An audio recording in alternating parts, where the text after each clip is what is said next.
محمد صلى الله عليه وسلم. Harus menjadi orang tua yang gelisah. Gelisah itu tidak selalu negatif. Gelisah itu banyak makna yang positif. Karena gelisah kita bangun. Karena gelisah kita berdoa. Karena gelisah kita belajar. Karena gelisah kita banyak untuk berusaha. Supaya kegelisahan kita bisa memberikan kebaikan untuk anak-anak kita. Semoga anak-anak kita beruntung ketika memiliki ibu madrasah yang memiliki kegelisahan. Dia tidak berada pada zona nyaman. Ibunya gelisah sehingga ekstra penjagaan ibu itu kepada putra dan putrinya. Dan betapa beruntungnya anak-anak yang mendapatkan ibu yang selalu gelisah. Inilah yang menjadikan ibu luar biasa. Seorang wanita itu merupakan makhluk hebat yang luar biasa. Makanya wanita tidak ditakdirkan menjadi pemimpin. Tetapi wanita ditakdirkan untuk melahirkan para pemimpin besar di atas muka bumi ini. Makanya ibu-ibu tidak usah jadi ketua umum partai. Ya, tidak usah. Tapi cukuplah ibu melahirkan anak-anaknya, menjaga anak-anaknya yang terbaik. Maka itulah puncak terbesar kehidupan seorang wanita ketika dia mampu menjaga anaknya dari seluruh macam fitnah. Syekh Utsaimin berkata, puncak karirnya seorang wanita itu cuma dua. Apa itu yang pertama? Bukan ketika dia memiliki bisnis skincare. Tapi puncak karirnya seorang wanita itu adalah yang pertama. Ketika dia mendapatkan ridho dari suaminya. Ridho suaminya diberikan kepadanya setulus hati, segenap jiwa, segenap lengkap hatinya diberikan kepada istrinya. Maka itu puncak karirnya wanita yang pertama. Puncak karir wanita yang kedua ketika anaknya mampu dia jaga dari fitnah dan anaknya wafat dalam kondisi beriman. Maka itu merupakan puncak karir yang kedua. Dan itulah yang menjadikan kita harus paham. Wanita hari ini pikirannya di-default dengan kitabullah dan sunnah. Bukan di-default dengan apa yang ada dan bertebaran di atas muka bumi dari kebiasaan orang yang salah. Semoga ibu dikuatkan oleh Allah setiap waktunya. Amin insyaallah. Alhamdulillah tentunya senang sekali kita bersumpah. Kita pada kesempatan hari ini Allah menggelar. Izinnya Allah menggelar takdirnya yang terbaik. Kita berjumpa kembali di Taman Ilmu. Dan ini merupakan bentuk dari kesyukuran kita kepada Allah. Kita ini beruntung ibu. Karena kita menyembah kepada Allah. Dimana ketika kita menyembah kepada Allah, Allah itu bukan hanya pemberi, tetapi Allah itu penyayang. Allah itu bukan hanya Al-Wahhab, tapi Allah itu Ar-Rahman. Dan betapa beruntungnya kita ketika Rabb yang kita sembah memiliki sifat Al-Wahhab dan memiliki sifat Ar-Rahman. Al-Wahhab itu memberi, Ar-Rahman itu sayang. Padahal dalam kehidupan manusia, yang memberi itu belum tentu sayang. Yang memberi itu belum tentu sayang. Ibu kalau menjumpai ada anak di pinggir jalan, ketika dia tidak memakai sandal, ibu memberi. Tapi apakah ibu langsung sayang kepada anak itu? Belum tentu.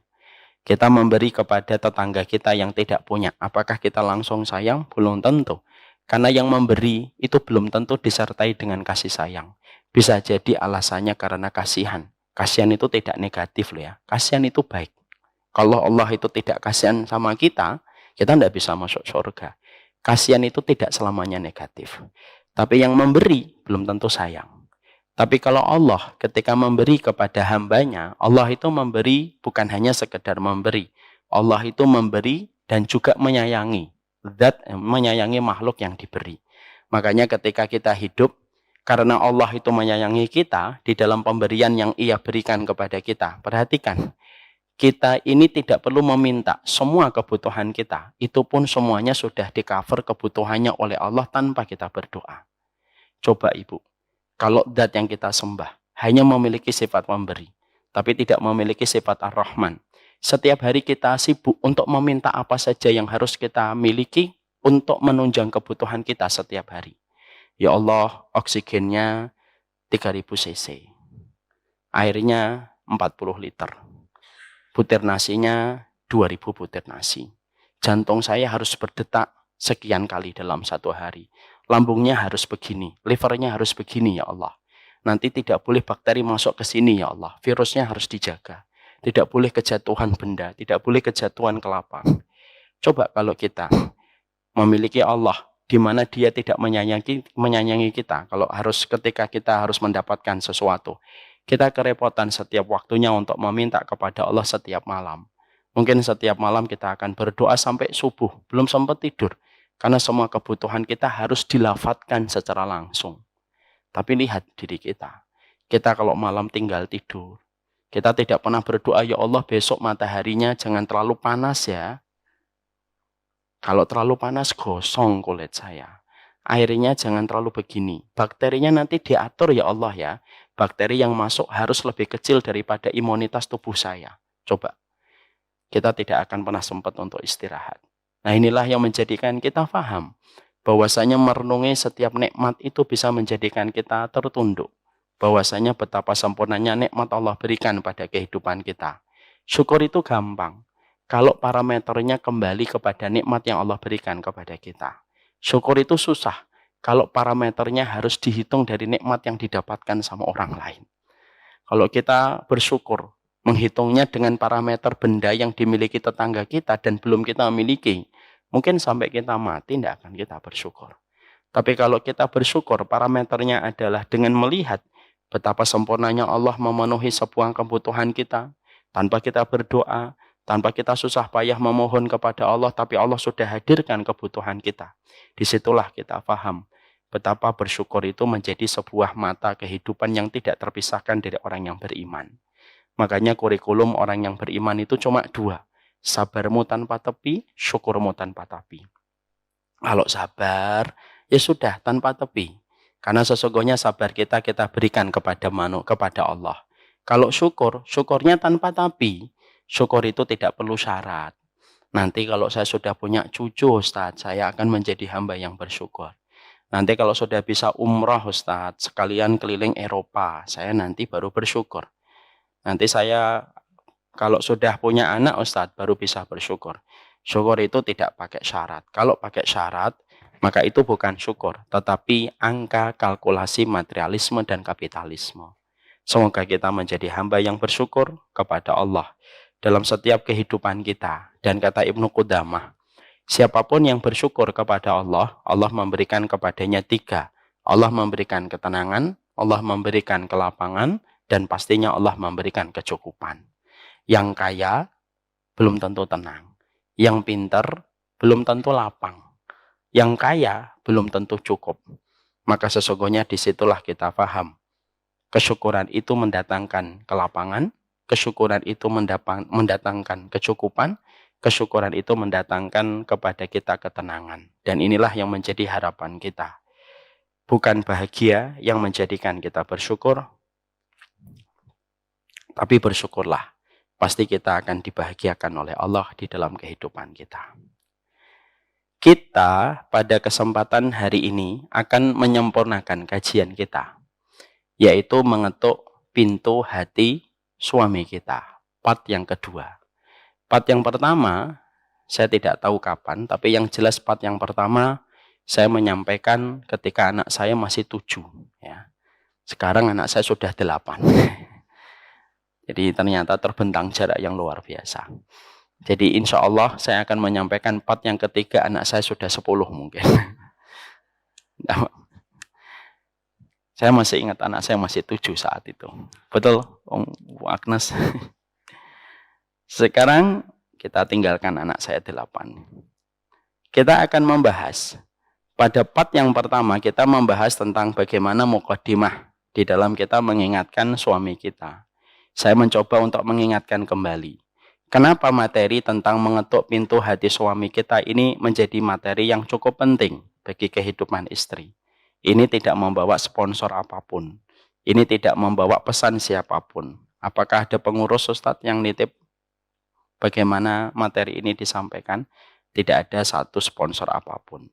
Tapi materi ini kita sampaikan supaya kita memahami betul bahwasanya salah satu di antara problematika di dalam rumah tangga, yaitu ketika para ulama menerangkan, menjelaskan, yaitu adalah banyaknya kisruh rumah tangga dimulai salah satunya ketika banyak wanita yang mereka merupakan makhluk istimewa yang Allah ciptakan, tapi ternyata mereka tidak tahu apa yang harus mereka lakukan ketika ingin menyampaikan sesuatu kepada sang suami.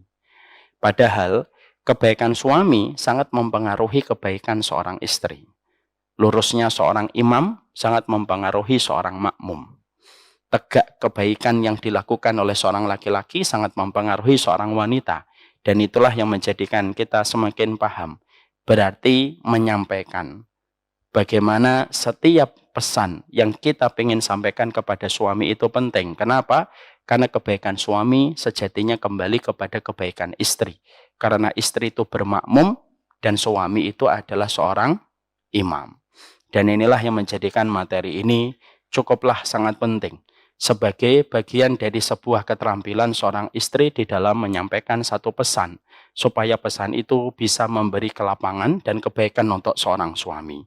Dan kita selama ini terkendala dengan masalah komunikasi. Mari kita melihat kantor advertising. Kantor advertising itu merupakan sebuah kantor yang paling tinggi pressure-nya.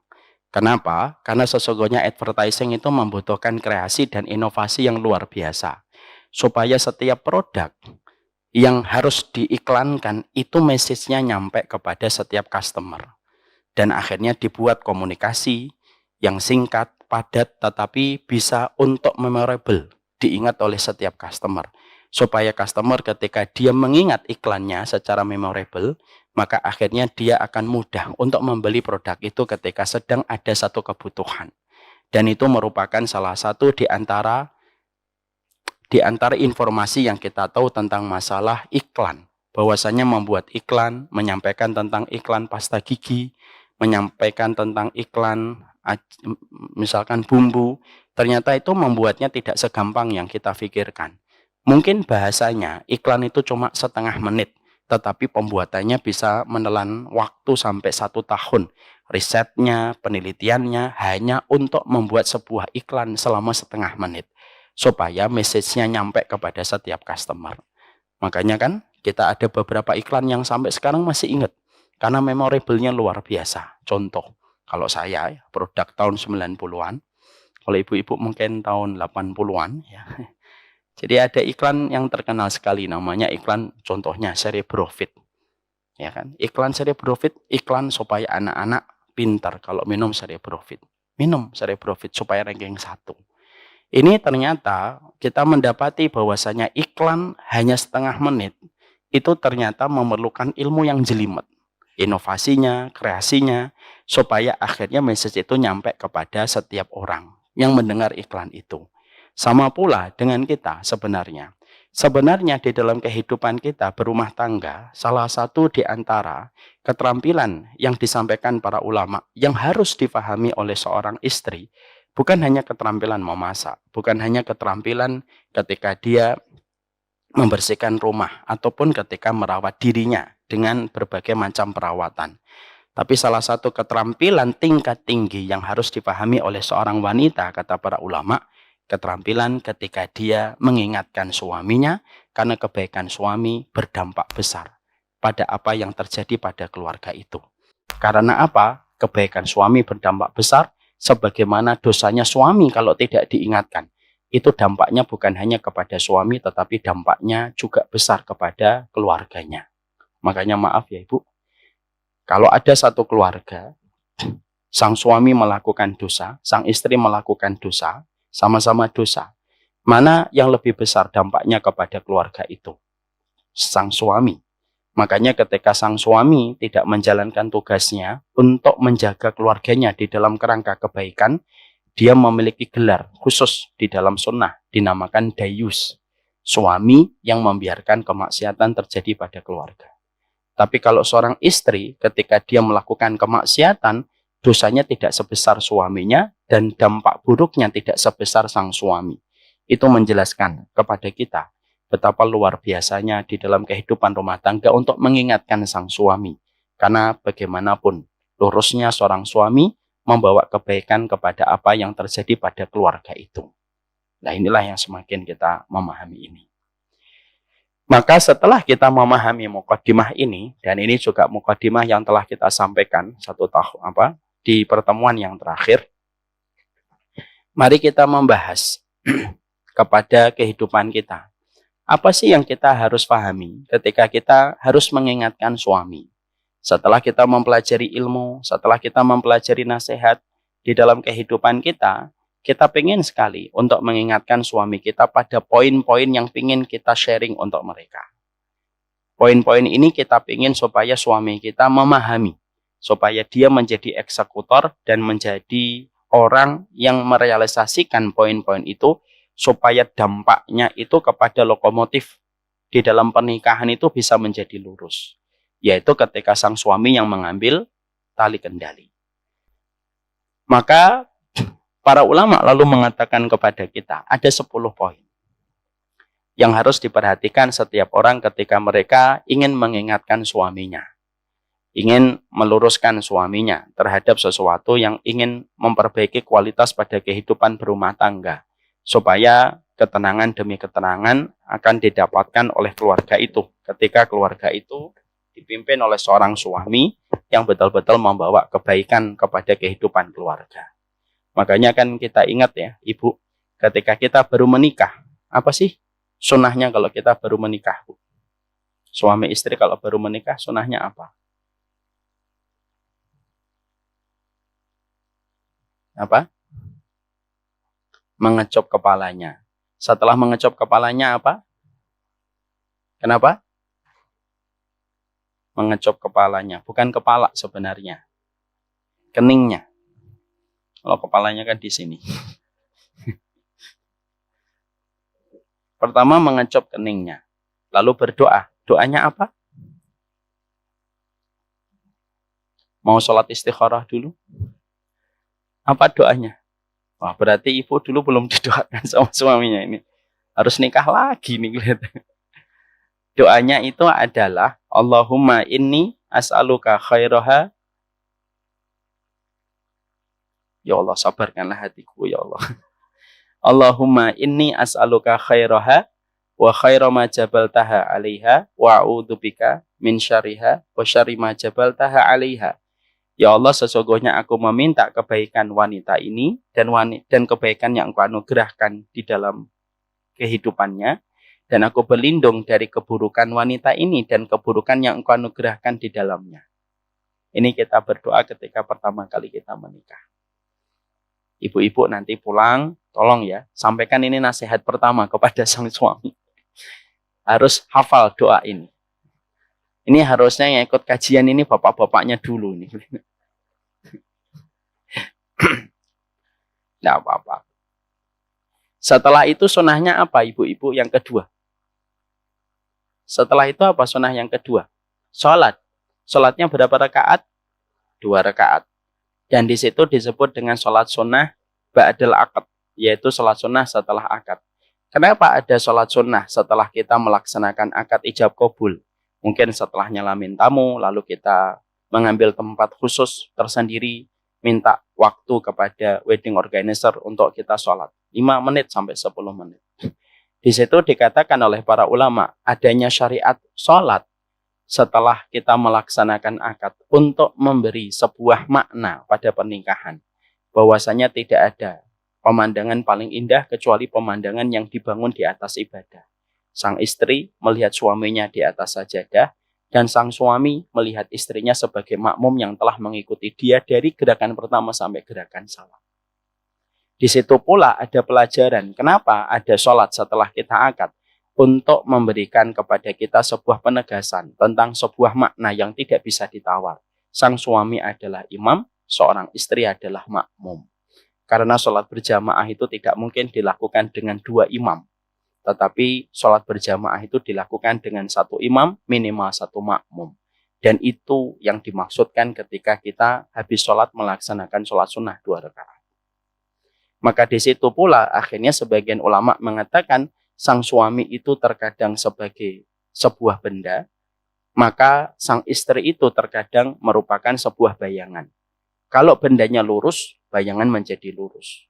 Kalau bendanya bengkok, maka bayangan pun menjadi bengkok. kecuali pada takdir-takdir yang telah ditentukan oleh Allah 50.000 tahun sebelum Allah menciptakan langit dan bumi. Tapi disitulah kita akhirnya memahami betapa segala kebaikan sang suami itu berdampak besar pada kebaikan seorang istri. Tapi maaf ya Bu, ini bukan berarti nanti menjadi alasan ibu untuk selalu berkilah dan beralasan. Kalau ada seorang istri yang terkadang melakukan kesalahan, lalu ditanya, kenapa melakukan itu? Ya, lihat-lihat suaminya dulu dong Ustadz. Nah, itu sering menjadi kalimat komentar yang paling menyebar di antara sosial media. Semoga yang pernah menulis kayak gitu diampuni dosa-dosanya oleh Allah. Sekarang mari kita bahas. Ada 10 poin penting yang disampaikan oleh para ulama menjadi pelajaran untuk kita semuanya. Tak terkecuali bagi yang menyampaikan materi ini. Di antara 10 perkara itu yang kita harus pahami ketika kita akan mengingatkan tentang suami kita. Para ulama lalu mengingatkan yang pertama. Sebelum kita mengingatkan suami kita tentang satu perkara yang sifatnya merupakan bahan dari evaluasi dan koreksi seorang wanita kepada seorang suami, maka seorang perempuan itu harus menguasai hatinya dulu. Dan dia harus memahami dulu bahwasanya hidayah itu bukan terletak kepada perkataannya dan tidak terletak kepada cara dan metode yang dia miliki. Tapi hidayah itu kembalinya kepada Allah. Metode dan cara itu hanyalah membantu. Tetapi keputusan akhir tetap berada di tangannya Allah Subhanahu wa Ta'ala. Karena sesungguhnya ketika kita menyampaikan sebuah nasihat kepada sang suami kita, tetapi kita lupa iman kepada kekuasaan Allah, bahwasanya Allah yang membolak-balikkan hati, maka ini menjadi salah satu sebab frustasinya dan depresinya seorang wanita. Kalau wanita tidak memahami poin yang pertama. Kita harus paham ini, Bu. Kita tidak bisa memiliki dan menggenggam hati suami kita sebagaimana seorang laki-laki tidak mungkin mustahil menggenggam hati istrinya, walaupun mereka menikah telah melewati ratusan purnama. Ada kan orang menikah melewati ratusan purnama, tapi dia tidak bisa mengendalikan hati seorang istri sebagaimana hati seorang suami tidak bisa dikendalikan oleh istrinya. Karena sekali lagi, hati itu miliknya Allah. Dan hidayah itu merupakan hak prerogatifnya Allah. Metode, cara yang kita lakukan, packaging yang kita kerjakan, sekali lagi bertumpu kepada sebuah keputusan final. Dan keputusan final itu keputusannya Allah. Jadi tidak benar kalau ada sebuah tulisan yang tersebar di banyak sosial media. Usaha tidak mengkhianati hasil. Belum tentu. Usaha tidak mengkhianati hasil. Kan sering kita membaca di sosial media. Usaha itu tidak mengkhianati hasil. Belum tentu, Mas. Itu bagi mereka yang tidak punya iman kepada Allah ketika Allah Maha berkehendak terhadap segala sesuatu. Kalau memang usaha itu tidak mengkhianati hasil, maka seharusnya Nabi Nuh itu usahanya merupakan usaha paling ideal ketika mengingatkan istrinya. Karena dia berdakwahnya karena umurnya Nabi Nuh 1650 tahun. Berdakwahnya 950 tahun. Apa kurangnya beliau berdakwah? Dengan tutur kata yang lembut, Nabi Nuh karakternya karakter seorang bapak. Tapi ternyata 950 tahun berdakwah itu Masya Allah. Ternyata istrinya bahkan anaknya tidak beriman kepada apa yang didakwahkan Nabi Nuh. Coba Bu, kalau kita ketemu Nabi Nuh, kita ngomong, Nuh, misal, ala Bekasi, emang kamu nggak ngingetin istrimu? Loh, saya tuh ngingetin istri saya 950 tahun, coba. Tapi ternyata apa yang didapatkan Nabi Nuh justru istrinya ditetapkan oleh Allah di dalam Al-Quran sebagai seorang wanita yang menjadi contoh dari kalangan orang-orang yang kufur kepada Allah. Maka di situ kita harus kembali ingat bahwasannya dalam perjalanan kehidupan kita berumah tangga, ada beberapa hal yang kita ingin sampaikan poin-poin penting kepada sang suami kita dan kita merasa itu emergensi. Karena ini berkaitan tentang bagaimana kehidupan anak kita ke depannya ketika dia menjadi seorang bapak, tetap berdesakan hati kita dan keinginan kita untuk menyampaikan. Maka di atas semua keinginan yang bergejolak pada hati kita, tutupnya harus dipasang. Dan tutupnya itu satu, iman sama takdir bahwasanya dialah pemegang semua hidayah pada kehidupan manusia. Ibaratnya tempat air, bergejolak airnya, boleh bergejolak. Tapi kalau selama ada tutupnya tenang. Tutup itulah yang kita harus paham. Maka itulah yang Allah sampaikan di dalam surat Al-Qasas ayat yang ke-56. Yang ibu mungkin pasti sudah hafal. Ketika Allah menyampaikan kepada kita, innaka la tahdi man ahbabta walakinnallaha yahdi man yasha. Ketika Nabi Muhammad, apa kurangnya Nabi Muhammad dalam keikhlasan? Apa kurangnya Nabi Muhammad dalam ketakwaan? Tapi setiap tutur kata dan kalimat yang dimiliki oleh Nabi Muhammad ketika mengingatkan pamannya Abu Thalib, tapi ternyata tidak berujung manis. Pamannya Abu Thalib tidak juga beriman kepada apa yang didakwahkan Nabi Muhammad. Padahal yang menyampaikan adalah orang yang paling ikhlas di atas muka bumi ini. Dan ketika Allah menghibur Nabi Muhammad, ketika Nabi Muhammad merasa gagal, ketika tidak mampu mendakwahi Abu Thalib, Allah turunkan itu surat Al-Qasas 56. Innaka la tahdi man ahbabta, walakinnallaha yahdi man yasha. Kamu Muhammad itu tidak bisa, kamu itu ngasih hidayah kepada siapapun yang engkau cintai. Allah yang memberikan hidayah kepada hamba yang Allah kehendaki. Dan itu menjadikan kita paham di situ. Sekali lagi, suami dan istri kita itu pemilik hatinya adalah Allah. Makanya kalau sudah berkaitan tentang hati pasangan kita harus ingat kepada sebuah riwayat dalam riwayat An-Nasai dan riwayat dari Imam Tirmidzi. Hadisnya Hasan. Ketika Rasulullah Shallallahu Alaihi Wasallam, beliau pernah berdoa kepada Allah dengan redaksi yang semacam ini. Allahumma la talumuni fima tamliku wala amliku. Ya Allah, jangan engkau celah saya atas apa yang engkau kendalikan dan atas apa yang tidak aku kendalikan. Ibu tahu itu doanya Nabi Muhammad tentang apa? Itu doanya Muhammad tentang rasa cinta yang ada pada hati beliau. Bahwasanya beliau tidak mampu mengendalikan rasa cinta karena cinta itu dibolak-balikkan oleh Allah dan dikendalikan oleh Allah. Sampai Nabi Muhammad itu berdoa, ya Allah, engkaulah pemilik rasa cinta yang bergejolak pada hatiku, engkau yang kuasai, engkau yang kendalikan, dan aku tidak mampu mengendalikan. Makanya Nabi Muhammad cintanya kepada Ibunda Aisyah lebih besar daripada cintanya beliau kepada istri-istri yang lain. Dan itu tidak mampu dikendalikan oleh Rasulullah sendiri. Walaupun Rasulullah tetap adil dan tidak sama sekali mendolimi salah satu istrinya sekalipun. Disitulah kita semakin paham. Inilah hati manusia miliknya Allah. Makanya terkadang, kadang-kadang kita suka berkomentar terhadap tetangga orang dan mengatakan, emang nggak dikasih tahu apa suaminya itu?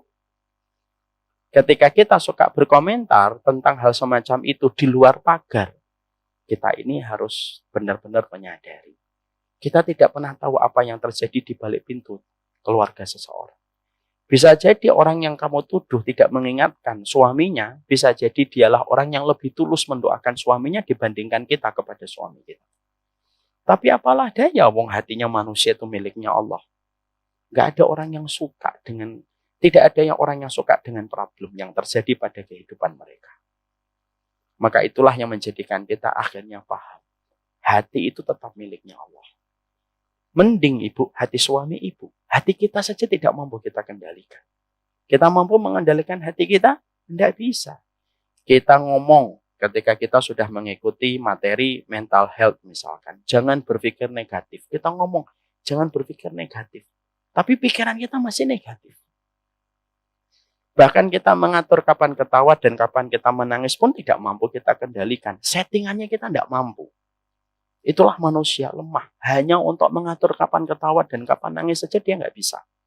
Ibu pernah merencanakan ketawa dan nangis kapan? Tidak pernah. Insya Allah Ustadz habis duhur saya ketawa. Gila ini. Insya Allah Ustadz nanti habis subuh itu biasanya saya nangis Ustadz. Tidak bisa. Kalaulah sama diri kita saja tidak mampu, jangan memaksakan sesuatu yang tidak mampu untuk kita kendalikan. Makanya sekali lagi, hidayah itu kembalinya milik Allah semata. Hati boleh bergejolak, tapi tutup periuknya harus tetap dipasang, supaya tidak terkena sebuah depresi dan frustasi pada kehidupan. Makanya ibu, kalau ibu nanti akan menyampaikan sesuatu, maka ibu harus siap dengan resikonya. gamblingnya itu cuma 2, diterima, akhirnya merubah arah kendali rumah tangga, atau tidak diterima, dan kondisinya berlarut-larut. Kalau sudah semacam itu cuma 1. Mintalah sabarmu lebih besar daripada kekurangan dan kesalahan pasangan kita. Syekh Abdul Karim, tahu Syekh Abdul Karim? Insya Allah tidak tahu. Insya Allah. Seorang ulama besar.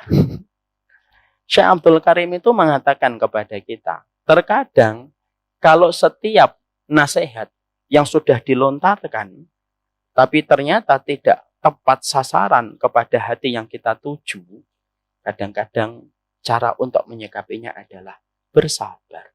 Mintalah sabarmu lebih besar daripada kesalahan pasangan. Karena apa? Selama sabar kita lebih besar daripada kekurangan dan kesalahan pasangan kita, tidak akan membahayakan apa yang kita temukan pada dirinya. Makanya maaf ya, jadi begitu Ibu. Makanya Ibu, saya sampaikan, kalau Ibu secara hukum kita bedah dulu, nomor 1 kita bedah, kita tarik dulu ke fikih. Kalau secara hukum fikih, mengingatkan suami itu wajib atau tidak wajib? Mengingatkan suami itu wajib atau tidak wajib? Mengingatkan suami wajib? Wajib. Tapi mengubah suami itu wajib atau tidak wajib? Karena apa? Karena sesungguhnya suami yang melakukan dosa kelihatan sama istri, sebenarnya kita wajib mengingatkan secara umum kaedahnya. Tapi bagaimanapun ketika dia melakukan dosa, suami itu antara dirinya dengan Allah. Beda ketika seorang suami menemukan istrinya berdosa. Maka dia wajib karena dosa yang dilakukan istri akan terkena hisabnya pertama kali kepada seorang suami. Makanya saya menyampaikan dalam pertemuan yang terakhir, ingat, fungsinya seorang suami itu apa? Fungsinya seorang suami itu bukan mengingatkan, bukan mendidik, itu kewajiban. Fungsinya seorang suami itu apa? Dia menjadi sutroh untuk istrinya dari api neraka ketika sang suami itu masih menjadi istri bagi seorang wanita. Jadi selama ibu masih ada suaminya, maaf, ekstrimnya suami ibu melakukan tindakan yang tidak melegakan hatinya ibu, ekstrimnya ibu tetap beruntung. Kenapa? Selama dia masih menjadi suami kita, kalau kita diberikan kesabaran, ibu dengan neraka ada perisainya. Ibu dengan neraka ada penghalangnya.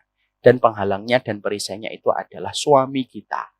Ilustrasinya adalah suami kita, punggungnya menghadap kepada kita sebagai istrinya, dadanya menghadap kepada kita sebagai istrinya, punggungnya menghadap ke neraka untuk menjadi lapisan menjaga kita dari api neraka. Itu fungsinya seorang suami. Kalaupun ekstrim di rumah tidak ngapa-ngapain. Misalkan ada seseorang, suaminya di rumah tiduran, scrolling, bangun, minta teh, tidur lagi, scrolling lagi. Lalu membuat status, ya Allah, ujian ini berat sekali ya Allah. Gitu. Terus kemudian scrolling lagi, terus aja nge-like kemana-mana sampai malam. Misal ekstrimnya kayak gitu. Lalu ibu mendapatkan suaminya kayak gitu. Kalau kita bicara fikih, saya bicara fikih ya Bu. Saya tidak bicara kemakrufan. Kalau kemakrufan jelas nggak makruf. Tapi kalau kita bicara tentang fikihnya, kalaupun ada suami yang semacam itu secara ekstrim, itu pun fungsinya dia tidak hilang. Dia yang akan mempertanggungjawabkan ibu di hadapan Allah, walaupun dia pun berantakan kedudukannya dia di hadapan Allah. Dan lebih berantakan lagi ketika dia harus bertanggung jawab lagi tentang istrinya. Maka itulah yang menjadikan kita sekali lagi harus paham. Hati boleh bergejolak. Perasaan yang ingin disampaikan begitu banyak. Karena memang perempuan itu kalau ingin menyampaikan, yang disampaikan banyak sekali. Ya, karena kata-kata yang dimiliki wanita tidak perlu diragukan. Ya. Maka sesungguhnya ketika hati kita bergejolak, harus ditutup. Supaya gejolak itu tidak menjadikan kita meluber dengan kerusakan. Apa tutupnya? Hidayah itu miliknya Allah. Selesai di situ. Selesai di situ, Bu. Terus gimana kesalahannya, Ustaz? Kesalahannya disisir jadi 2. Kalau kesalahannya berkaitan tentang dosa-dosa besar, Innalillahi wa inna ilaihi raji'un. Masya Allah. Wah, ini tanda, Bu. Mari kita akhiri, Bu, kajian kita. Ya, kelihatannya saking khusyuknya mendengar itu.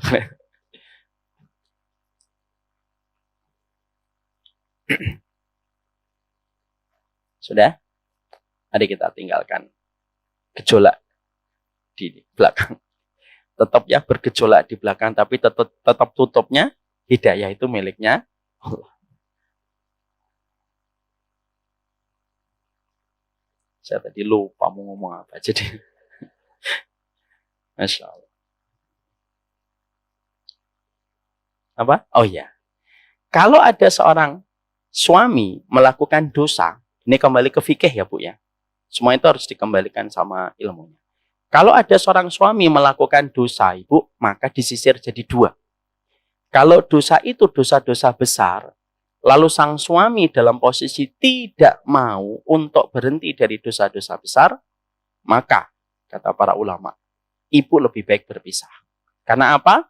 Menjaga kehormatan seorang ibu yang menjaga keimanannya, itu lebih baik daripada dia harus berkorban dan bersanding dengan orang yang tidak menjaga kehormatan dirinya di hadapan Allah. Zina, jelas zina. Bukan hanya tuduhan, tapi betul-betul zina. Dia mengakui zina. Minum khamr tidak pernah berhenti, pakai narkoba tidak pernah berhenti.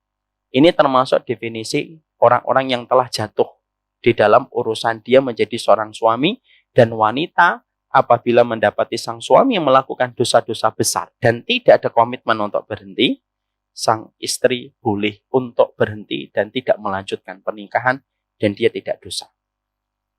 Dia tidak dosa. Kalau dosa-dosanya besar, pergi ke dukun, pergi ke paranormal, sukanya membunuh, sukanya mukuli orang karena kerjanya debt collector. Semua itu termasuk pada kategori seorang suami yang melakukan dosa besar. Kalau sudah terkategori dosa besar, lalu ternyata tidak punya komitmen untuk bertobat dari dosa-dosa besar itu, maka ibu diberikan hak melanjutkan perjalanan, tetapi itu tidak pilihan yang ideal, atau berhenti dan berdoa kepada Allah supaya diganti yang jauh lebih baik daripada yang pertama. Itu yang paling afdol. Yang kedua, kalau dosa itu tidak berkaitan tentang dosa-dosa besar. Kalau dosa itu tidak berkaitan dosa-dosa besar, tapi perkara-perkara yang belum sempurna. Contoh, suami kita belum semangat mengikuti kajian, belum semangat di dalam mengajak anak kita menuju masjid, belum semangat memberitahu kepada kita bagaimana kita diberikan pendidikan oleh suami kita, bagaimana suami kita mungkin melakukan hal-hal yang tidak membuat nyaman kondisi rumah tangga ketika omongannya ketus. Kalau pada kondisi-kondisi yang sifatnya bukan pada dosa-dosa besar, kata fuqaha, kata para ahli fikih, maka sabarmu lebih baik. Karena apa? Karena bisa jadi hari ini dia belum berubah, tapi seiring waktu purnama yang datang dia bisa berubah. Dan kita tidak pernah tahu kapan seseorang itu bisa berubah dan arahnya menuju kepada yang lebih baik. Jadi inilah yang menjadikan kita semakin memahami tentang ini. Disisir menjadi dua. Dan itulah yang menjadikan kita memahami yang pertama, sekali lagi, bahwasanya ketika kita mengetuk hati suami kita, pastikan bahwasanya tetap hidayah itu miliknya Allah semata. Itu yang pertama. Yang kedua, para ulama lalu menerangkan kepada kita. Yang kedua, di dalam kita mengucapkan sebuah kalimat demi kalimat yang kita ingin sampaikan kepada sang suami ketika dia menjadi kepala madrasah untuk rumah tangga kita, maka sesungguhnya yang kedua yang harus diperhatikan adalah kekuatan doa. Karena sesungguhnya kebaikan yang kita sampaikan kepada sang suami tanpa kita mengiringi dengan sebuah kekuatan untuk kita mendoakan setiap waktunya dan setiap saatnya, ibaratnya adalah menanam satu benih di tempat yang tidak kita sirami. Mungkin bisa tumbuh, tapi kemungkinan tidak tumbuh pun lebih besar karena tidak kita sirami. Maka doa itu merupakan salah satu di antara penguat yang kedua. Makanya kita mendapati perkataan yang indah. Bentuk tawakal kita di dalam kita berumah tangga itu simpel. Ketika doa kita lebih banyak daripada amarah dan emosi kita. Jadi kalau ibu tanya, konsep tawakal mencari rezeki, bentuknya menerima berapapun rezeki yang Allah takdirkan. Konsep tawakal kita di dalam berumah tangga itu, apa konsep tawakal kita di dalam berumah tangga? Ketika doa yang kita panjatkan kepada suami kita itu lebih banyak dan lebih sering daripada frekuensi emosi dan amarah kita. Berarti kita sudah tawakal itu dalam bentuk doa. Maka akhirnya para ulama mengatakan, mengapa banyak sekali ucapan seorang wanita ketika dia mengingatkan suaminya membentur tembok yang tidak merubah kondisi dan keadaan apapun kepada suaminya, maka orang-orang solih lalu berkata, bisa jadi ketika kita mengingatkan suami kita dan menyampaikan kalimat-kalimat yang kita ingin sampaikan kepada sang suami, ternyata tidak diiringi dengan sebuah kekuatan yang bernama sebuah doa. Dan akhirnya, ketika sebuah kalimat yang disampaikan tanpa doa, maka dia melesat tanpa target yang jelas ketika dilemparkan itu sebuah keinginan kepada sang suami. Makanya akhirnya mendoakan itu menjadi sebuah kewajiban. Makanya siapa orang yang paling layak untuk kita doakan setelah orang tua kita? Ya suami kita dan istri kita. Bahkan kalau ada di antara ibu-ibu yang nanti mungkin tanya, saya punya anak 5 Ustadz, saya punya suami. Kalau saya berdoa, mana yang saya harus doakan dulu Ustadz? Anak saya 5 atau suami saya? Atau anak saya dulu, setelah itu suami saya? Kalau saya lagi tidak sebel sama dia. Kalau lagi saya sebel, sudah saya skip aja Ustaz. Kira-kira mana yang harus didoakan dulu? Saya tanya sama ibu-ibu semuanya. Jawab jujur ya. Mana yang didoakan? Ibu punya anak 5. Terus ada suami ibu. Mana yang didoakan dulu? Suaminya dulu atau anaknya? Siapa yang ngomong suami? Ibu ngomong suami? Mana dalilnya, Bu?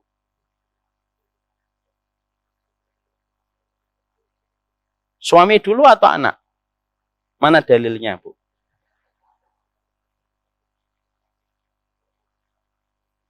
Apa Bu Agnes? Suami dulu? Enggak, harus milih. Enggak bisa bersamaan. Kan harus disebut dulu. Mana Ibu? Mana yang harus didoakan dulu? Masya Allah ini. Ibu-ibu sudah nikah berapa puluh tahun ini. Mana yang harus didoakan dulu?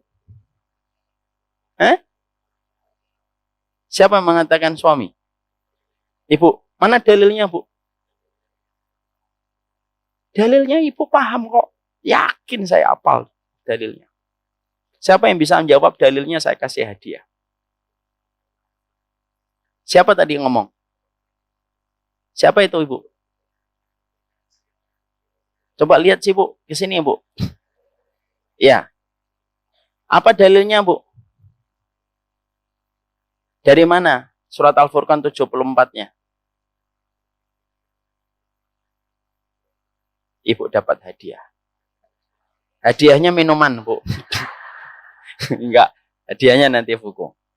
Dalilnya simpel Ibu. Dalilnya ada pada surat Al-Furqan 74. Mari kita berdoa. Hafal atau tidak doanya ini? Hafal. Rabbana hablana min azwajina wa dzurriyyatina qurrata a'yun waj'alna lil muttaqina. Coba Bu, di situ Allah menyebutkan kata pasangan atau anak dulu. Sengambek-ngambeknya ibu kalau masih sempat ngambek. Dan sejengkel-jengkelnya ibu, Allah tidak pernah mengatakan di dalam surat Al-Furqan. Ini surat Al-Furqan 74, kalau kamu lagi ngambek, nggak apa-apa, azwajinanya dihilangkan. Enggak. Maka tetap kita berdoanya, Rabbana hablana min azwajina wa dzurriyyatina. Allah itu meletakkan setiap pemilihan kalimat, itu pasti ada ilmu. Kenapa Allah letakkan pasangan dulu? suami kita dulu, istri kita dulu sebelum anak. Karena tidak ada yang paling berhak di dalam kehidupan kita kecuali pasangan dulu. Anak-anak nanti akan memiliki jalur takdirnya masing-masing. Dan dia akan hidup dengan keluarganya. Dan kita pun satu paket dengan pasangan kita. Makanya saya ketika pernah nyampaikan materi ini di selatan Jakarta sana, ada ibu-ibu yang ngomong, kalau saya nggak mau, Ustaz, saya mendoakan anak-anak saya dulu. Setelah itu, ya baru suami saya. Loh, dalilnya jelas. Kenapa kita harus mendoakan pasangan kita? Kalau kita mendoakan pasangan kita, Ibu, dan akhirnya itu membuka pintu langit dan diterima sama Allah, kerukunan ibu, keharmonisan ibu, kebahagiaan ibu bersama sang suami, dan sebaliknya, itu yang membawa kebahagiaan pula kepada sang anak. Makanya tidak ada sesuatu yang paling menyenangkan seorang anak ketika melihat orang tua itu apa? Simple, melihat orang tuanya rukun. Dan tidak ada sesuatu yang paling diingat oleh seorang anak dari orang tuanya itu apa? Pertengkaran orang tuanya, Bu.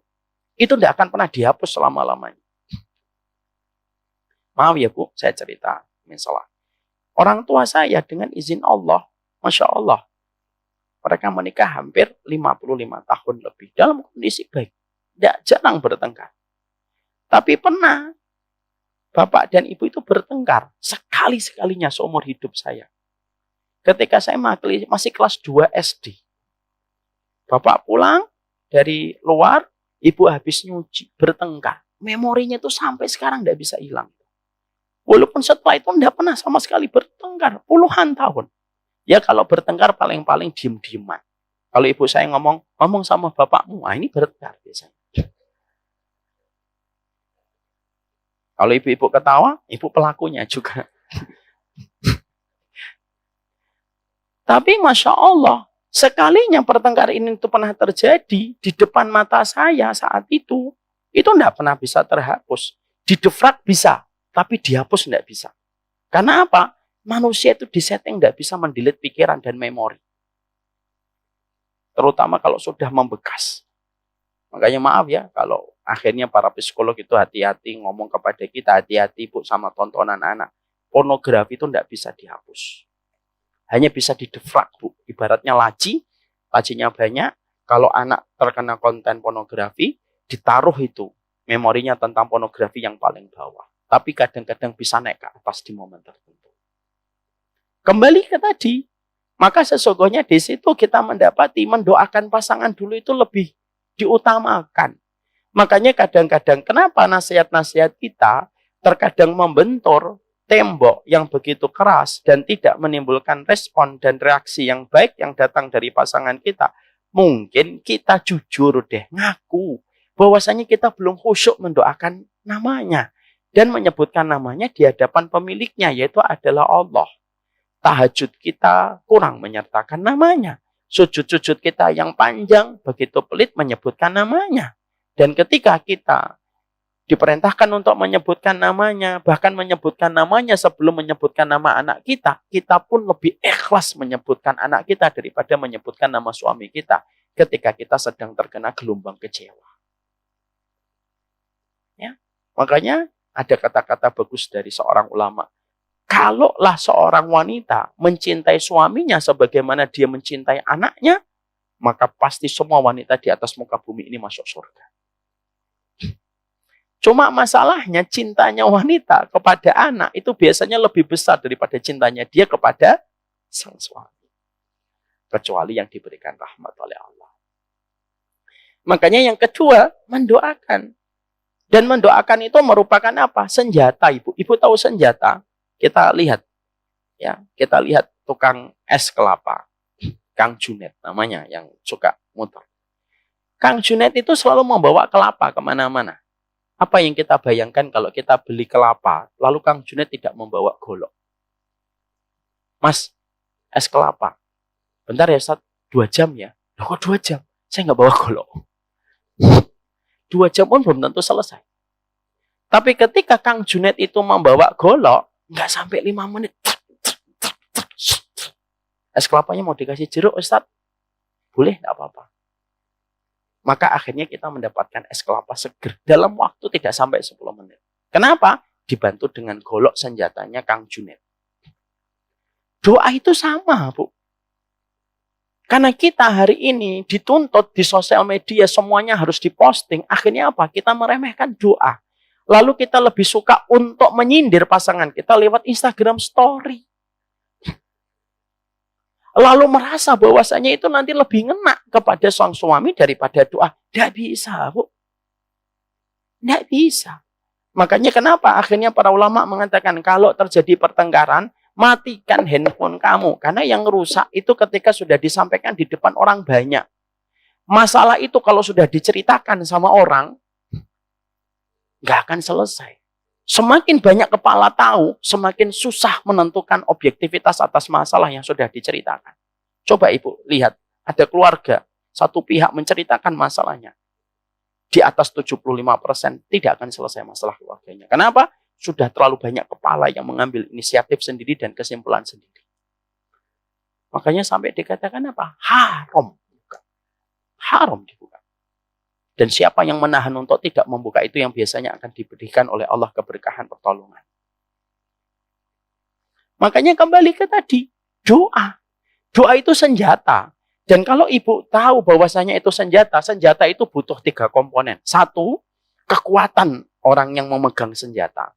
Ya atau tidak, Bu? Karena kalau tidak kuat, ya tidak akan bisa memegang senjata dan tidak bisa menggunakan. Contoh, Basam, anak saya, megang golok, tidak bisa. Kekuatan orang yang megang senjata harus kuat. Yang kedua, tajamnya senjata. Yang ketiga, antara senjata dengan benda objeknya tidak ada penghalang. Akhirnya cepat selesai. Sama, doa itu memerlukan 3 komponen. Kita harus yakin jawaban atas masalah yang kita hadapi itu bukan di sosial media. Bukan pula yang kita ceritakan sama orang. Makanya sampai Imam Ibnu Katsir itu berkata, kalau kamu ingin tahu keburukan suami dan keburukan istri, simple. Kalau ada masalah, dia cerita sama orang lain lebih dulu daripada cerita kepada Allah. Bi'sa zauj wa bi'sa zaujah. Itu seburuk-buruk suami, seburuk-buruk istri. Kapan? Kalau dia sudah cerita ke orang dulu sebelum cerita sama Allah. Siapa sih keluarga yang tidak lepas dari masalah? Nggak ada. Tapi Imam Ibnu Katsir mengatakan, buruknya seorang suami itu kapan? Ketika ada masalah, dia sudah cerita ke setiap orang sebelum dia cerita sama Allah. Buruknya seorang istri pun sama. Ketika ada masalah pada suaminya, di mana suaminya itu Allah kirimkan kepadanya 50.000 tahun sebelum Allah menciptakan langit dan bumi, ada slack dia cerita sama makhluk sebelum cerita kepada pengirim makhluk itu, yaitu adalah Allah. Dan Allah ngirimnya itu tidak main-main, Bu. 50.000 tahun sebelum Allah menciptakan langit dan bumi. Dan setiap masalah kalau sudah diketahui orang, ditinggal sama Allah, tidak dibantu. Mana dalilnya, Ustaz? Minal birri kitmanul masaib, kata Rasulullah dalam hadis yang sahih. Termasuk dari kebaikan kamu dalam iman itu apa? Kamu menyimpan rapat semua musibah dan masalah yang terjadi pada dirimu dan keluarga. Mau kita dijelek-jelekin, biarin. Kita punya Allah yang mengatur semuanya. Itu yang kita harus perhatikan. Makanya kekuatan doa itu penting. Saya kemarin Ibu di kajian, saya menyampaikan tentang bagaimana kita menghadapi suami yang tidak sholat. Begitu kan? Saya menyampaikan satu tema di sebuah kajian. Gimana kalau suamimu tidak sholat? Ini kan para ulama memandangnya ada 2. Kalau suamimu menolak sholat karena mengingkari kewajiban, wajib pisah. Kok Mas gak sholat? Gak wajib. Mas sholat, terserah saya dong. Kalau mau ya sama saya, ya begitu. Kalau nggak mau, cari suami lain. Cari suami lain, Bu. Bismillah. Mau mengingkari kewajiban. Tapi kalau ada seorang suami, dia tidak sholat, tapi dia tahu kewajiban, tapi belum mau untuk sholat. Ibu diberikan 2 pilihan. Nunggu kalau sabar. Pisah kalau ibu melihat bahwasanya ini tidak bisa berlarut-larut ketika tidak ada satu titik jelas. Mas sholat, Mas? Ya. Sholat? Enggak. Sholat itu wajib. Tapi hatiku belum dapat hidayah. Salam ya sama Allah kalau sholat. Kalau semacam ini, ibu dikasih oleh Allah pilihan. Saya ketika menyampaikan materi ini di sosial media, di Instagram, itu ada orang yang nge-DM. Masuk ke admin, ngelaporin ke saya. Dia panjang lebar di situ. Saya berkata, kalau suamimu belum sholat, berdoalah dulu sebelum mengambil keputusan. Khusyuk berdoa. Itu di situ ada yang nge-DM, Bu. Ini kisahnya. DM-nya masih ada, dikirimkan ke grup oleh admin IG saya kepada kami. Lalu bercerita, Ustadz, saya adalah orang yang pernah mendengar Ustadz menyampaikan tentang masalah kekuatan doa seorang istri. Suaminya tidak sholat, Bu. Didoakan hampir 3 tahun. Dan akhirnya dengan izin Allah, hari ini suaminya tidak pernah kelewatan untuk sholat berjamaah. Siapa yang memegang hati seseorang? Allah. Dan doanya istri itu besar, Bu. Kenapa doanya istri itu besar? Kamu tahu aibnya, kamu tahu salahnya, kamu tahu kurangnya, kamu tahu bagaimana suamimu. Tapi kamu masih tetap mendoakan. Itu yang dinilai sama Allah. Orang lain mendoakan suami kita, wajar. Dia nggak ngerti aibnya suami kita kok. Ya atau tidak, Bu? Berapa banyak suami yang dipuji sama orang? Wah, Masya Allah ya, Ma, baik suaminya gitu. Kamu nggak tahu di rumah ya apa. Apa kamu nggak ngerti di rumah? Gitu. Tapi kalau ibu, kenapa kok dinilainya mahal oleh Allah, Bu? Karena ibu mendoakan, ibu tahu aibnya, ibu tahu kekurangannya, ibu tahu segala macam yang berkaitan tentang dirinya. Maaf sekali, sampai ekstrimnya tuh kalau saya nambahin, ini nggak ada di kitab, saya tambahin. Sampai ibu tahu kalau dia kentut itu, ini kentutnya dia. Lalu ibu tetap mendoakan, itu yang dinilai sama Allah. Sama, doanya suami kepada istri itu dinilainya besar oleh Allah. Kenapa? Kamu yang membiayai, kamu yang ngasih nafkah, kamu yang menjadi punggungnya dari api neraka. Kamu yang ngasih kecukupan makannya, AC-nya, sampai semua gadgetnya kamu yang bayarin semuanya. Tapi kamu tahu bengkoknya dan kamu tetap mendoakan. Itu doanya suami itu dinilai besar oleh Allah. Mendoakan orang yang kita tahu aibnya itu tidak gampang. Saya mendoakan ibu semoga dirahmati oleh Allah. Wajar, saya nggak ngerti aibnya ibu. Tapi ketika saya mendoakan istri saya tahu aibnya dan tetap mendoakan, itu besar. Kenapa? Inna idhamal jaza ma idhamil bala. Besarnya pahala itu disertai dengan besarnya cobaan. Apa yang besar cobaannya? Tahu aibnya orang dan kita tetap harus mendoakan. Itu yang menjadi bermakna. Makanya mendoakan itu penting sekali. Dan itu tidak terpisahkan pada kehidupan kita. Di dalam kita mengatur setiap poin penting yang akan kita sampaikan, perhatikan doamu sudah atau belum. Karena apa? Doa itu, Ibu, ibarat kita nyerang satu wilayah. Ibu kalau tahu, perang di peperangan manapun, strategi peperangan itu gimana? Ketika akan menguasai satu wilayah. Tidak langsung artilerinya turun, tidak langsung pasukan darat. Kalau akan menguasai satu wilayah, yang dilakukan pertama kali itu apa? Menggempur dengan pesawat dulu. Blong, blong, blong, blong, blong, blong, blong, blong. Kayak orang Israel ketika sama Palestina. Itu pesawat dulu, Bu. Semuanya di bumi hanguskan dulu. Setelah dia merasa tidak ada tanda-tanda gerakan Hamas, baru itu pasukan angkat daratnya itu pede masuk ke Gaza. Walaupun akhirnya dijebak ketika akhirnya pasukan Hamas itu keluar dari lorong-lorong yang mereka persiapkan. Dan sekarang kondisinya kayak neraka bagi pasukan Israel. Tapi serangan itu selalu begitu. Serangan itu dari udara dulu.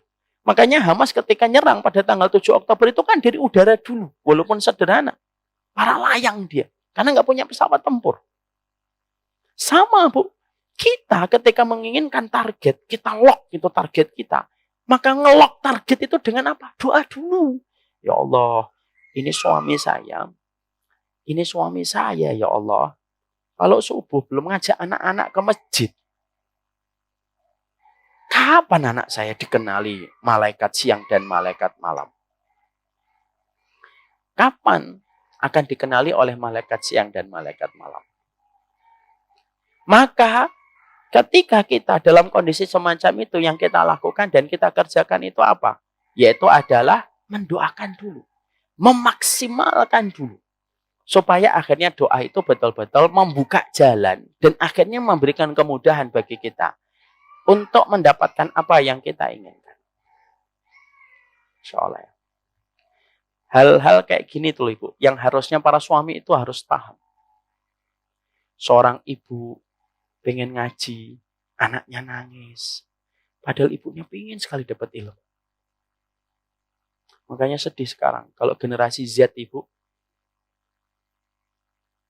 suka memusuhi ibunya dan bapaknya. Berapa banyak ibu-ibu yang kadang-kadang pengen ngaji gitu.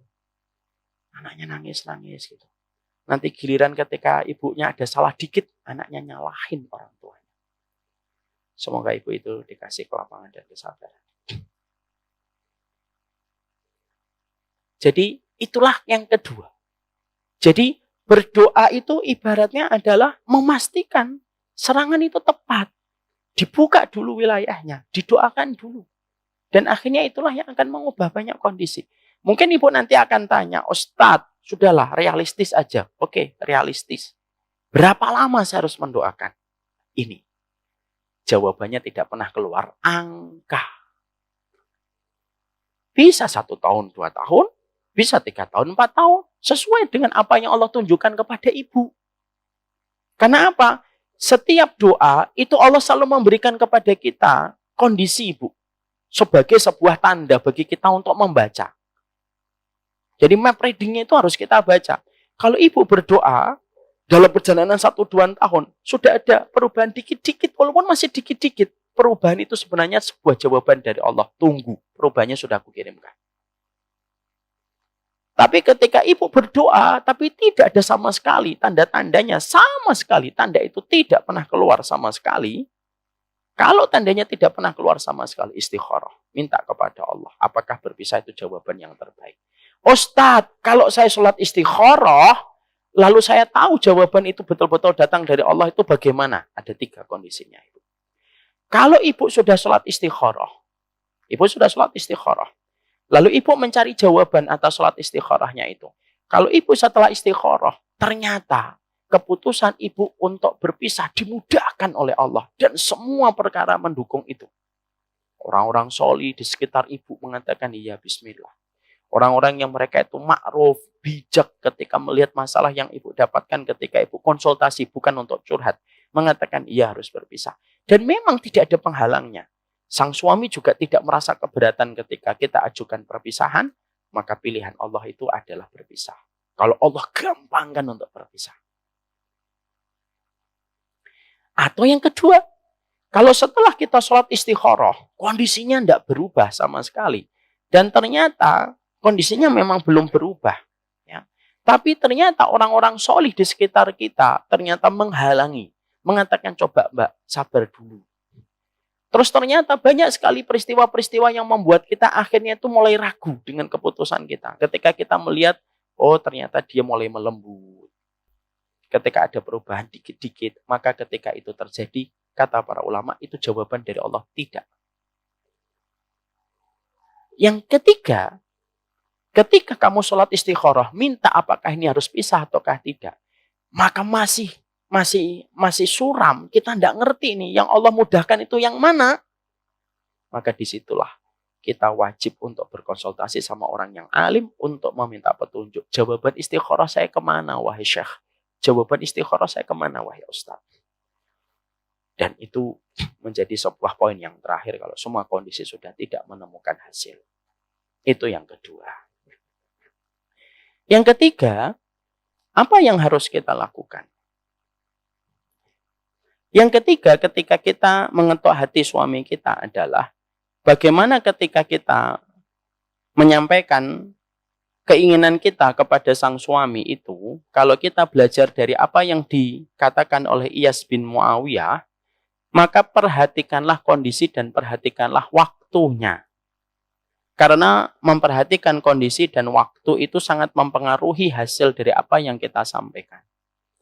Iyas bin Muawiyah, seorang wanita, sahabat wanita yang memiliki seorang putri, ketika beliau itu memberikan wejangan kepada putrinya ketika akan menikah, salah satunya beliau sebagai seorang ibu mengingatkan anaknya kapan harus mengingatkan suaminya. Maka yang dikatakan oleh sahabat wanita yang agung ini mengatakan semacam ini. Nanti nak, kalau kamu ingin mengingatkan suamimu,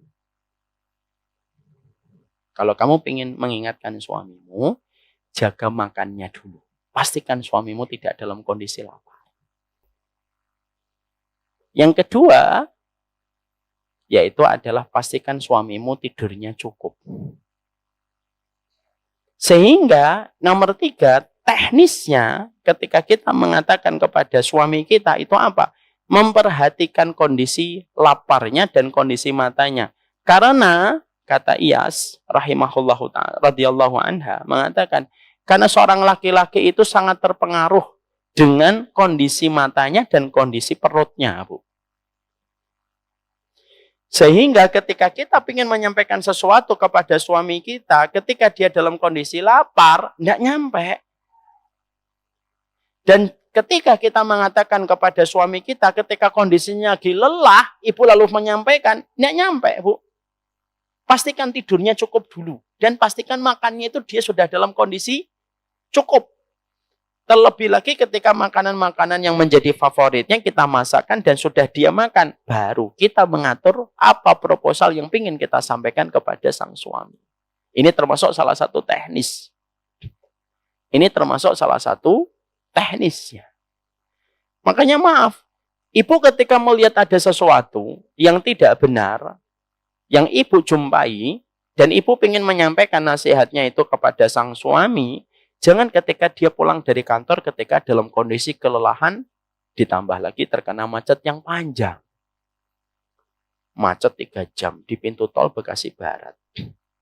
Baru buka pintu, kita sudah ngomong, sini mas, qala Allahu ta'ala fil Qur'anil Karim.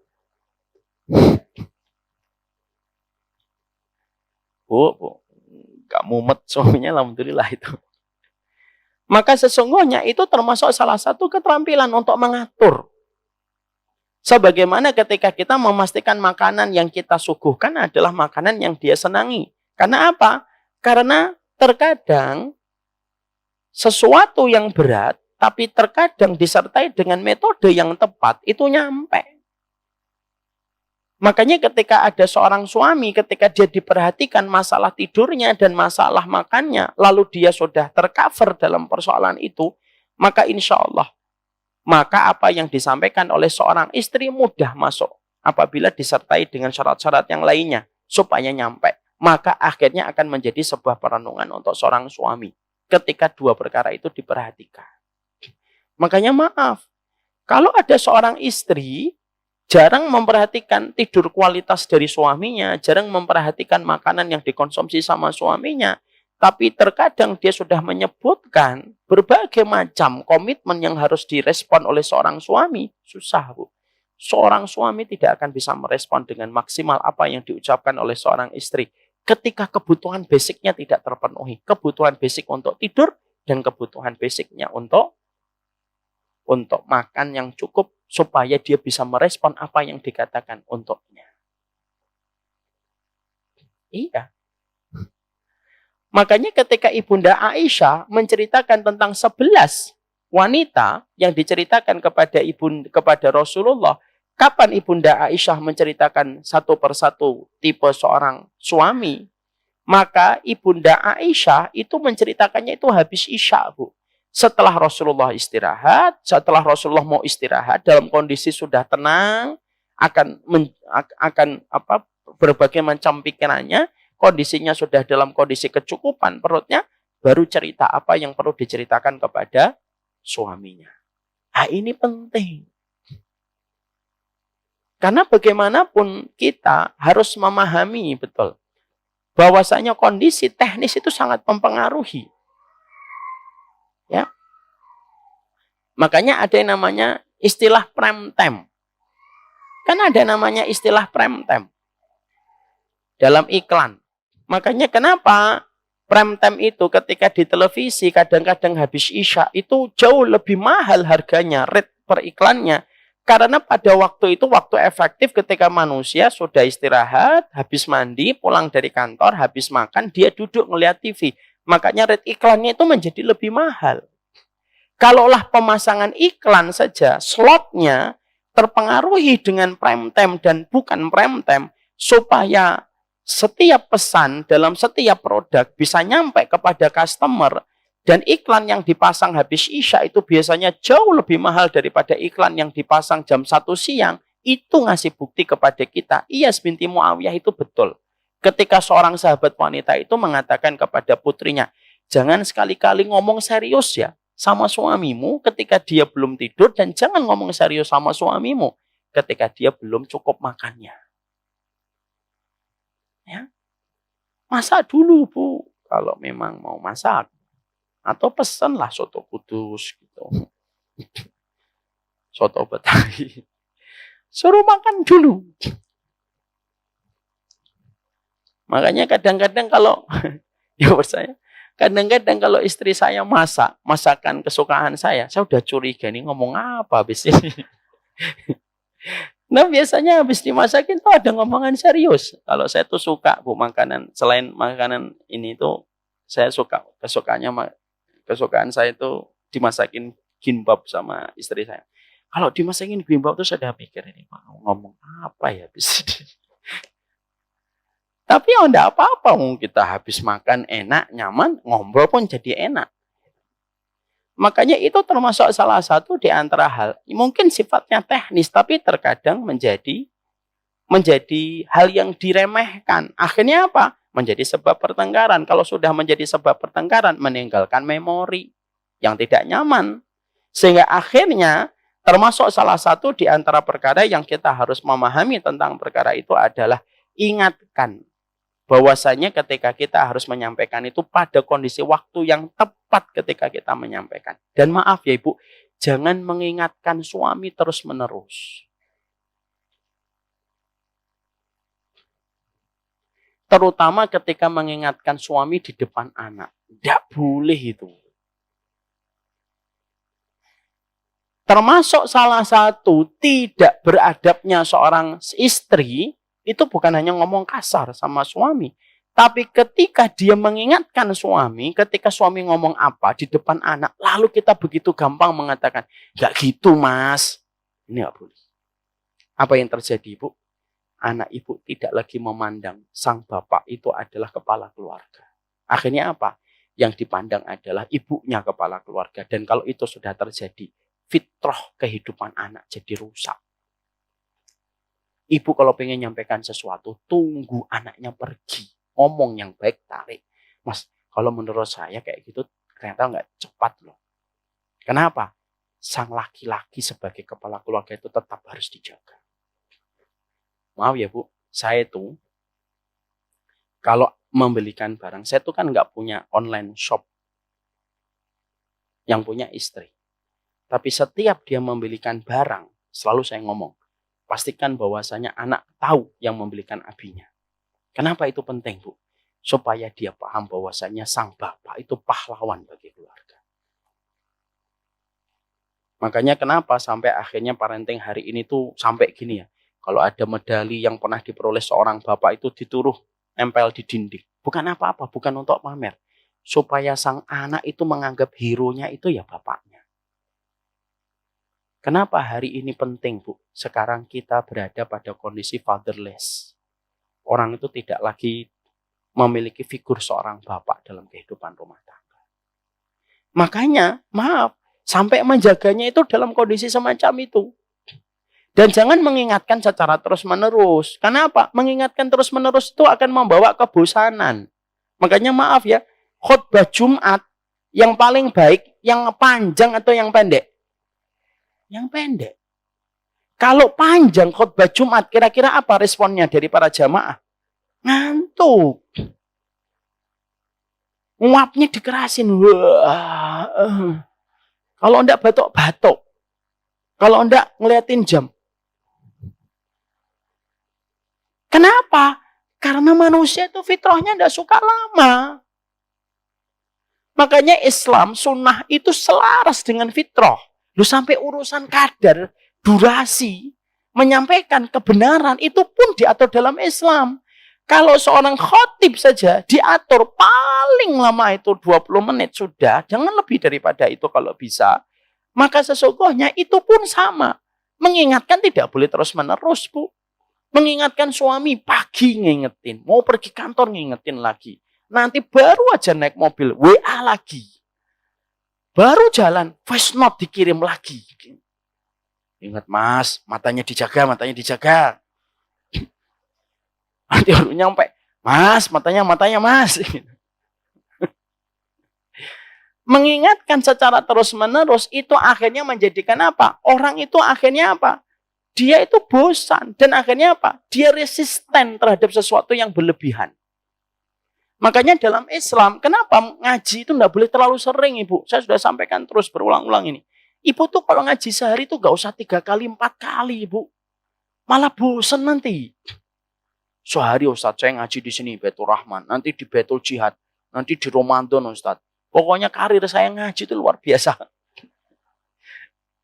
Sehari sampai 4 kali. Bosan, Bu. Akhirnya 1 bulan ya sudah lele dia.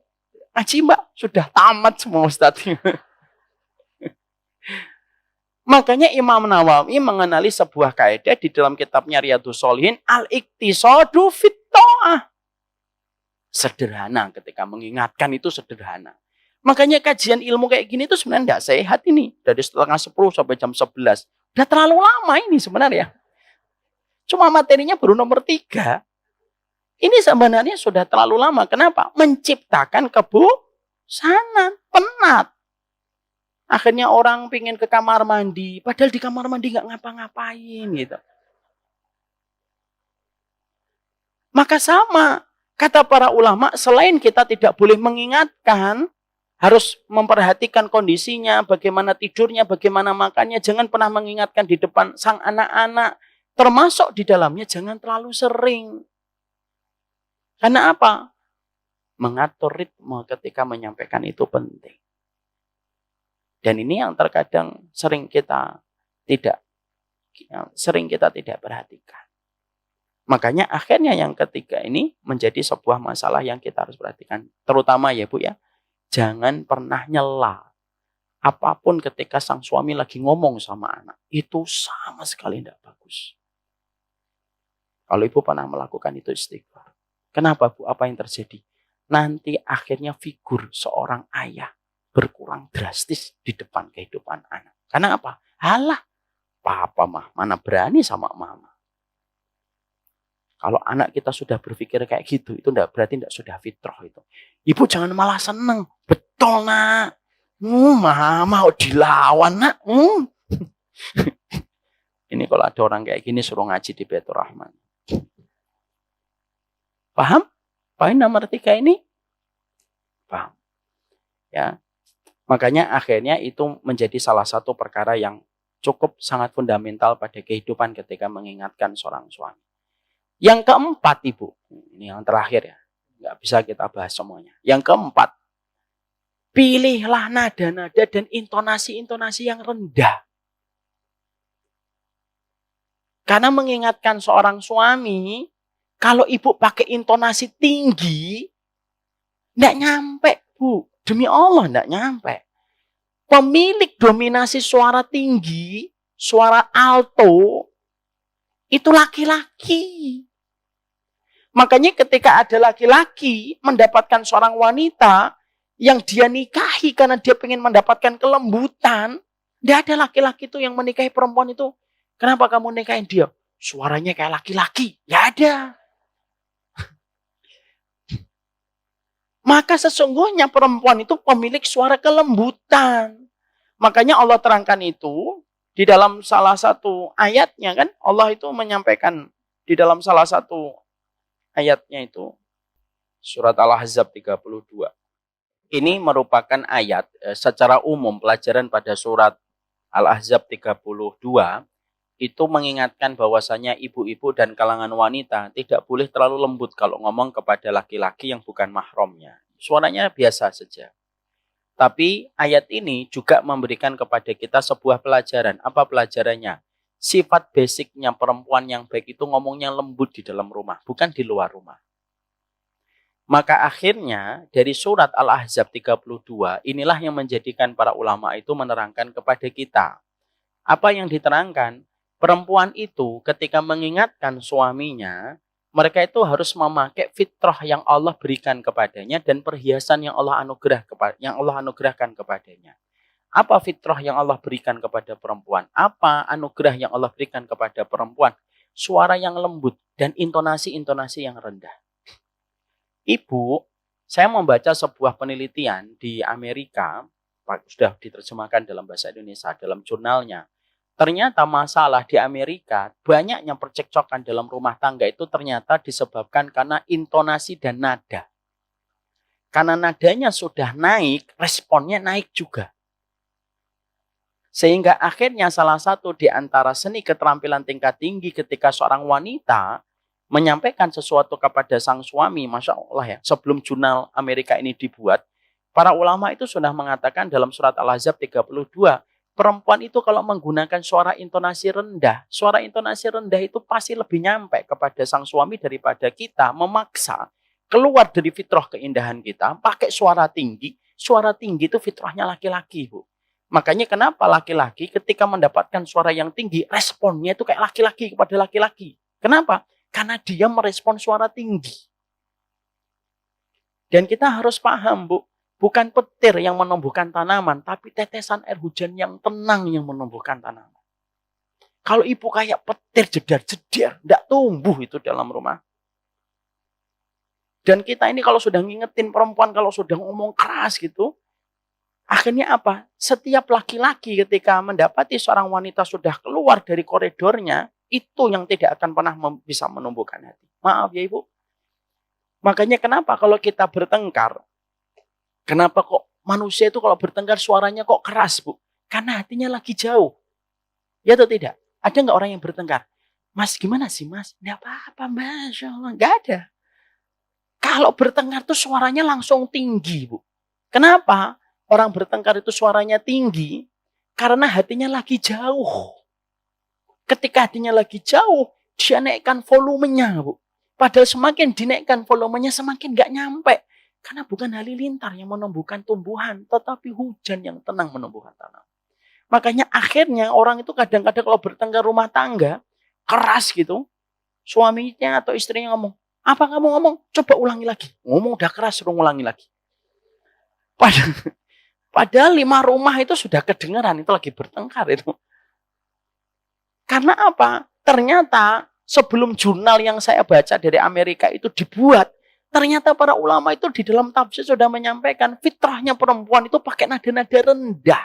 Dan pemilihan diksinya itu diksi-diksi sederhana aja. Nggak usah ditambahi. Gimana? Sih-nya nggak usah. Sih-nya nggak usah. Masya Allah ya. Ternyata Ibu, para ulama kita itu psikolog hebat. Cuma kita yang nggak kenal. Kita yang nggak mau membaca setiap tafsir dengan jujur. Makanya akhirnya disitulah kata para ulama yang keempat, poin yang keempat itu apa? Ketika menyampaikan kalimat demi kalimat, pastikan bahwasanya ketika menyampaikan kalimat itu tetap pakai nada dan intonasi yang rendah. Walaupun gejolak hatinya itu menderu-deru di dalam dadanya. Tapi tetap keluarnya itu intonasi rendah. Gimana kalau masalah kayak gini kita tidak selesaikan? Coba Bu ngomong kayak gitu. Biasanya apa suami? Ya duduk dulu. Ayo duduk dulu ya. Kita ngobrol. Coba kalau dirubah. Ini gimana sih Bibi? Ini ada. Masya Allah ya.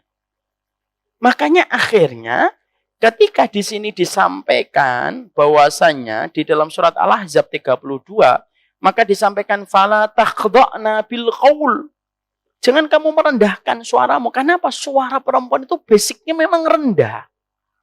Makanya karena jarangnya perempuan hari ini ngomong rendah di depan suaminya, makanya banyak suami itu kalau tiba-tiba istrinya ngomong rendah itu suaminya curiga. Tumben lembut banget ini, mau minta apa setelah ini? Padahal itu intonasi rendah itu sangat menentukan. Ibu nanti kalau tidak percaya, ketika jadi di Google, jurnal Amerika tentang problematika rumah tangga. Di situ dibahas apa? Intonasi suara itu paling banyak menyebabkan pertengkaran di Amerika. Dan ternyata orang Amerika itu membutuhkan 1400 tahun untuk tahu masalah ini. Padahal di dalam surat Al-Ahzab itu sudah disampaikan oleh Allah. Makanya akhirnya ibu, kalau ibu keluar dari fitrahnya, ibu itu tidak punya senjata. Akhirnya apa? Laki-laki merespon dengan tegas. Ujungnya apa? Perempuan dan wanitanya nangis. Kamu kasar, Mas. Bukan kasar. Kamu menarik halilintar untuk datang. Tapi kalau kita dengan suara lembut, kok suami kita masih marah, ya berarti suaminya ada masalah. Maka di situ akhirnya intonasi rendah itu sangat menentukan hasil. Ya, makanya Masya Allah, itulah yang kita jumpai bahwasanya pembicaraan secara baik-baik itu menciptakan sebuah keberkahan dalam setiap urusan. Makanya akhirnya Syekh Abdul Karim itu ngomong, Bu Asyadili itu yang tadi saya sampaikan, yang saya tanya ibu kenal, ibu kan nggak kenal. Itu beliau ulama itu mengatakan begini kaedahnya, Bu. Ada kaedah bagusnya. Mari kita sama-sama nanti realisasikan. Jangan pernah ada suara tinggi di rumah kecuali satu, ketika rumah mau kebakaran. Loh, memang betul. Itu yang dikasih beliau. Saya ketika membaca tuh Masya Allah gitu. Saya tuh kalau semakin baca kitab tuh semakin jatuh cinta sama ulama. Kenapa? Ulama itu paham fikih, paham psikologi, paham kejiwaan. Loh, sampai ketika kita ngamalin itu, kalau betul-betul kita kerjakan, nyaman. Jangan ada suara tinggi kecuali satu. Kebakaran. Sudah, selain kebakaran tidak boleh ada suara tinggi. Maka itu yang menjadikan kita belajar dalam surat Al-Ahzab 32. Jangan dibalik. Kalau ngomong sama laki-laki lain, lembut luar biasa. Tapi sama suami kita, apa sih mas gitu, pakai suara alto. Jangan. Maka itu yang akan menyebabkan tidak sampainya kepada nasihat yang kita sampaikan kepada sang suami terkasih dan tercinta. Itu yang keempat. Apa yang kelima? Yang keenam, yang ketujuh, udah 2 jam. Ternyata tidak kerasa, setengah 10, setengah 11, setengah 12. Dan kita baru membahas 4. Tidak apa-apa. Memang materi itu yang penting bukan banyaknya, tetapi adalah berkahnya. Biasanya kalau kita mempelajari materi, langsung banyak, biasanya hilangnya juga langsung banyak. Ya, tapi yang parah itu kalau materinya sedikit dipelajari, hilangnya banyak. Nah itu yang bahaya. Setidaknya ada 4 perkara yang kita kaji sesuai dengan arahan para ulama salafus salih. Apa saja, Bu? Tadi yang pertama, 1, ketika mengingatkan itu memastikan bahwasanya hidayah itu selalu menjadi miliknya Allah semata. Yang kedua, mendoakan. Karena mendoakan itu merupakan hak dan kewajiban kita sebagai seorang pasangan. Yang ketiga, memastikan bahwasanya dalam kondisi tenang, sudah makan, sudah tidur, dan jangan pernah mengingatkan suami di depan seorang anak. Dan jangan terlalu sering ketika menyampaikan sebuah nasihat. Terus-terusan nasihat itu lama-lama akhirnya suami kita tidak mendapatkan ketenangan. Makanya setiap dia pulang ke rumah itu yang tergambar, wah, halilintar, menyambar-nyambar. Dan yang keempat, Masya Allah, yang keempat adalah ketika kita menyampaikan nasihat kepada sang suami, pastikan bahwasanya jangan pakai suara-suara tinggi, tetapi pakailah suara-suara rendah. Mari Ibu kerjakan semata-mata karena Ibu ingat Allah Subhanahu wa Ta'ala, karena berbuat baik kepada suami. Kalau hanya menunggu kebaikan suami, Ibu pasti kecewa. Tapi kalau Ibu berbuat baik kepada suami semata-mata karena Ibu tahu bahwasanya Allah yang memerintahkan Ibu, maka itulah yang akan memberikan ketenangan. Saya yakin insya Allah semoga Ibu adalah wanita yang mudah mendapatkan rezeki, mendapatkan keridhaan dari suaminya. Simple Ibu. Saya ingatkan Ibu. Ibu ngaji panjang kemana-mana, sering kemana-mana. Tapi ketika Ibu meninggal dunia, sang suami kita belum ridho. Seakan-akan ngaji kita itu kayak menguap. Tapi ketika Ibu ngaji, lalu Ibu meninggal dunia, lalu sang suami berkata, saya ridho dia jadi istri saya. 8 pintu surga mengukir nama Ibu indah dan menunggu Ibu untuk datang melewatinya. Mari kita tahu betul bahwasanya goals kita seorang wanita itu bukan macam-macam. Goalsnya seorang wanita adalah mendapatkan keridhaan dari suami. Selama suaminya tidak berzina, selama suaminya tidak minum khamar, tidak minum alkohol, tidak berdusta beratus-ratus kali, selama dia masih berada dalam koridor yang baik, walaupun terkadang dia masih melakukan kesalahan, maka bersabarlah. Karena memang sesungguhnya pernikahan itu tidak menjanjikan kepuasan, tapi pasti memberikan keberkahan bagi mereka yang bersabar. Semoga anak-anak kita akan mengenang kita sebagai orang tua yang dikenang oleh anak-anak kita dengan kebaikan. Saya kenal mama, saya kenal papa, orang tua paling harmonis yang pernah saya kenal dalam kehidupan. Dan semoga kita tidak memberikan pertengkaran sekalipun di depan anak kita. Karena sesungguhnya, kata para ulama, tidak ada perkara yang paling buruk yang susah dihapus dalam diri seorang anak, kecuali ketika seorang anak melihat pertengkaran bapak dan ibunya. Itulah yang menjadikan kita semakin paham. Mendoakan suami dan istri kita jauh lebih prioritas dan lebih didahulukan daripada mendoakan anak.